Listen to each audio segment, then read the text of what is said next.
If there's one way to describe Ilia Topuria, it's just that he's a bitch to beat. I mean, that is what this all comes down to. He is an absolute bitch to beat. Not unbeatable. Not unbeatable by any means, but to find a way to beat Ilia Topuria, you have to have a very particular skill set. And regardless of what that skill set is, it literally cannot depend on you standing in front of Ilia throwing punches at him. I mean, that is just, that is frankly almost never going to work. If you are going to be at any point in the pocket with Ilia Topuria, for any reason at any time, I literally cannot favor you to beat him in any sense. I mean, that's the problem. That is why he is a bitch to beat, because, I mean, who's capable of that? Who's capable of that? Ilia Topuria, his power, his accuracy, his combinations, his defense, it is to a level where he knocked out Alexander Volkanovski and Max Holloway back-to-back. So, look, most people don't even think any featherweight stands a chance against him. After the Max Holloway fight, most people were of the mind that, okay, just move up to fight Islam because there's nobody for you at 145. And do I think that's accurate? You know what? I'm not sure, but I do think there are some very, very talented prospects at 145, and I think it is worth asking the question, does any 45er stand the chance against Ilia Topuria? And I have picked out 4 names. 4 potential names that I think might stand the chance. Because when you look at these rankings, you know, a lot of these guys I don't think stands a chance. A lot of these guys I do not think stands a chance. But out of these 4 names, maybe one of them has what it takes. Starting off, we have Aljamain Sterling. Now, does Aljamain Sterling really deserve to be here? Well, I mean, look, he's fighting Mosvar, right? And if he can theoretically win that fight, then he is up next for a title shot, most likely. So, I mean, you kind of have to include him. Now, of course, Volkanovski is probably going to get the next shot at the title, but, I mean, regardless, we've already talked about his chances and what he can potentially do to win the fight, so, skipping over him. And looking at Aljo, when he initially moved up to 45, I'll be honest, I was kind of worried about him, and that's just because down at 35, he had a massive advantage over every single fighter in that weight class, and that was, he was fucking massive. He was cutting the most amount of weight a human being physically can. I mean, unless you're chopping limbs off the guy, I mean, he could not shed any more pounds. But look, he was able to get down to 35. His cardio, when he paced himself, seemed to be decent at the weight class. So to me, the prospect of now not having such a big size advantage over your opponents might not go too well for him. But look, against Calvin Kattar, I mean, sure, he didn't seem like he quite had the same size advantage, but I mean, it didn't matter. It did not matter. He frankly destroyed Calvin Kattar. But when you look at how he did it, it primarily came from him staying on the outside, waiting for Calvin to extend so he can duck under the shot, pick up the single leg, attempt to run the pipe with it, and of course, he wants to take your back. Now, it doesn't matter who you are. You could be Islam Makhachev. You cannot give Aljamain Sterling a body triangle on you. It is going to be borderline impossible to escape. I mean, that is Aljo's thing. He's probably the best backtaker in the UFC potentially. But when you go back and you look at the Bryce Mitchell fight that Ilia Topuria had, which, that is going to be, I would say, the only example we have of Ilia fighting a very takedown-heavy opponent. He was so all over the single legs, it's almost depressing.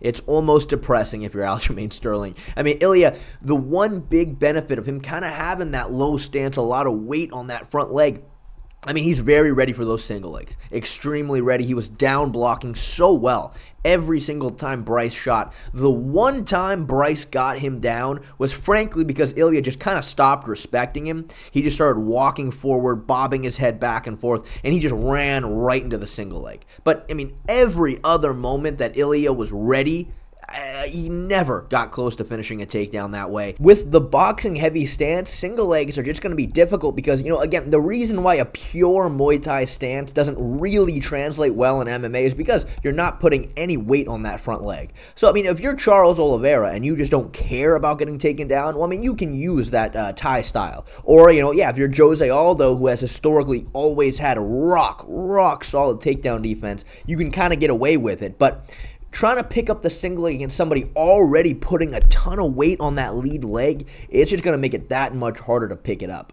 And then you look at the other way that Aljo got Calvin down, it just came from him pressuring him really, really hard, exactly like he did to Corey Sandhagen. Now look, that works really well when your opponent doesn't have the ability to knock you out with one punch. Doing that to Corey Sandhagen, that is a great strategy, but that doesn't work the same way against somebody like Sean O'Malley, as a perfect example, and it's not going to work the same way against Ilia Topuria. Again, if your strategy to beat Ilia depends on you getting in his face, yeah, you're not beating him. So, look, if I was in Aljamain Sterling's corner, I'm telling him, you stay the fuck away, you throw a lot of kicks, and we're just spamming takedowns every opportunity we get. But, yeah, I'll be honest, I don't think it's going to work. I think Ilia is going to be really difficult to take down, and I think, look, over a 5-round championship fight, I think there's too many opportunities to eventually get tagged with something. And, yeah, Aljo, I don't think really stands a chance, but, was that a surprise to anybody? I can't imagine.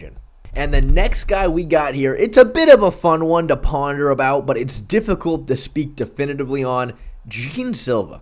Gene Silva is shaping up to be a fucking problem at 145. Here's the issue, though.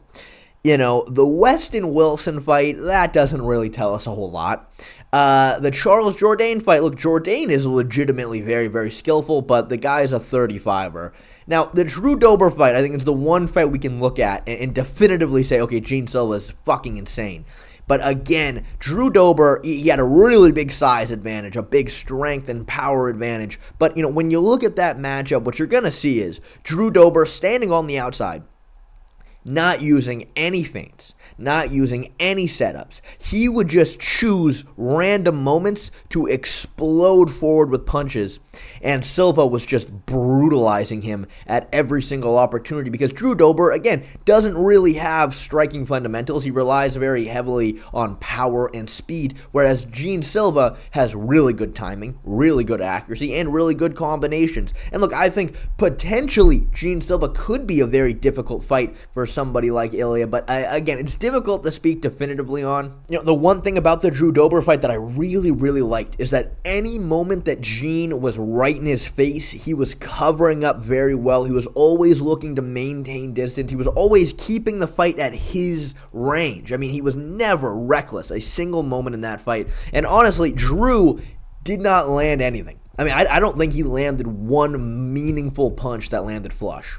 And again, just the counters he was landing. Every single time Drew Dober extended forward, Gene was just ready to crack him. And by the end of that fight, Drew was so busted up because he was just getting hit clean over and over and over again. And this is why Gene Silva is such an interesting prospect against somebody like Ilia. Obviously he comes from a really good team. All of the guys on his team have amazing fundamentals, really good game planning, and he just never allows his opponent to get into his range and play his game. He's always on the outside just waiting to land counters, and his counters are so clean and he has so much power. Again, there's not a lot of film study on him, but when you're just looking at his game overall, there are no holes. He's not bad defensively. He doesn't give his opponent opportunities to land big shots, and he himself is so dangerous offensively. But again, on paper, those two things of not staying in the pocket, not overextending, that is gotta be step one against somebody like Ilia Topuria. And I think Gene Silva is one to watch in the division in terms of somebody who could potentially challenge for the title very, very soon.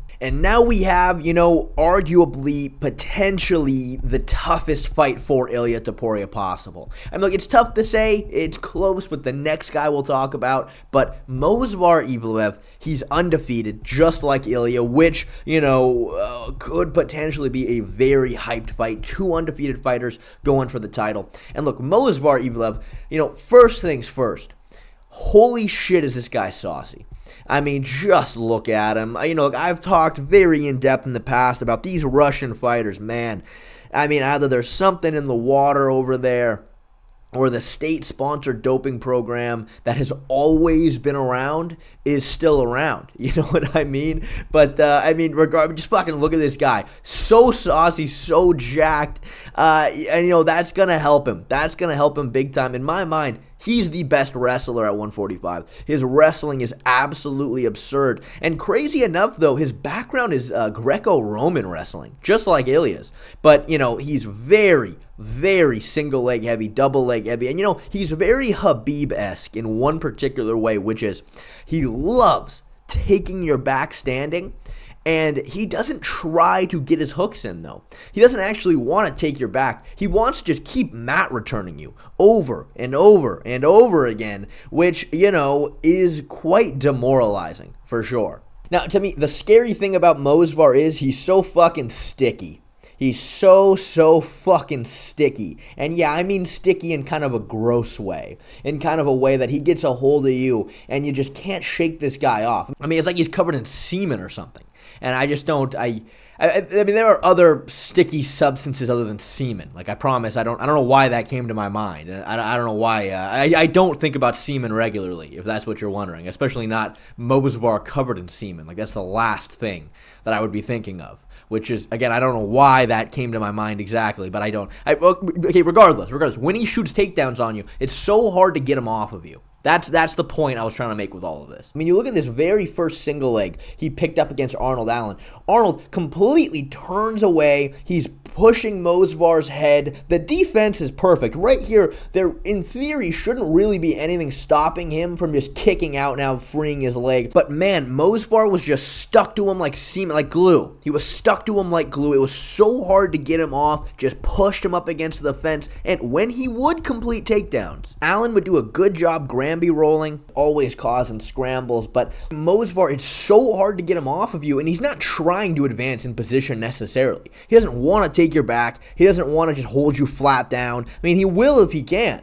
But, I mean, he wants to keep mat returning you. He wants you to keep standing up against him so he can just keep taking you down over and over and over again. Now, again, when we look at Ilia Topuria, remember, the way he stands makes it very difficult to pick up single legs. And when you look towards the end of the third round, Arnold Allen started really getting a timing on Mosvar's shots, and he was doing a really good job down blocking. Well, I mean, that is exactly what Ilia was doing to Bryce Mitchell, just right off the bat. Really didn't allow Bryce to get deep on any single legs at all. I mean, again, when it comes to that variation of takedown, I really like the way that Ilia defends it. But Mosvar has another takedown he loves to hit. He throws a right hand, and in the middle of throwing his right hand, he switches stances, shoots a hard double leg with his head on the outside, though he's not actually trying to finish a double leg. He's only trying to get you to sprawl so he can circle to your back. And again, once he gets there, it's just mat return, mat return, mat return as he's clinging on to you for dear life.